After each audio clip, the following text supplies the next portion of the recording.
Bonjour à tous, aujourd'hui, nous allons explorer les bases des réseaux de neurones et nous focaliser sur un modèle fondamental, le perceptron. Les réseaux de neurones artificiels sont inspirés du cerveau humain.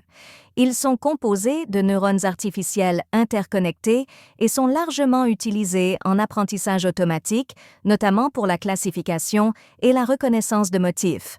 Un réseau de neurones est constitué de plusieurs couches. Une couche d'entrée qui reçoit les données, une ou plusieurs couches cachées qui traitent l'information, une couche de sortie qui donne le résultat final.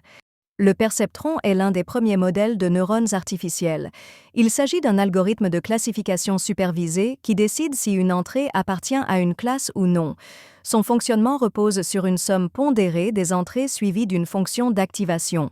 Mathématiquement, le perceptron suit la formule suivante, où Y sont les poids des connexions, XI sont les entrées, B est le biais, F est la fonction d'activation.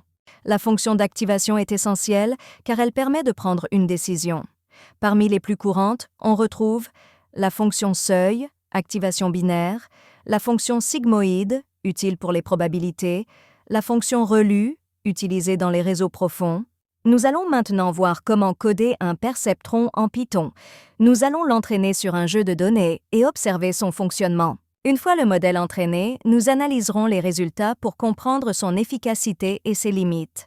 Nous examinerons les erreurs et verrons dans quel cas il fonctionne bien ou non. Le perceptron est un modèle simple, mais il présente plusieurs limites. Il ne fonctionne que pour les problèmes linéairement séparables. Il est sensible au choix des poids initiaux.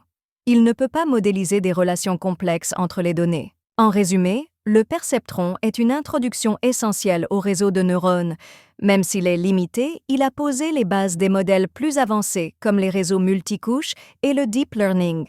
Merci d'avoir regardé. N'oubliez pas de vous abonner et d'activer la cloche pour plus de contenu sur l'intelligence artificielle. À bientôt!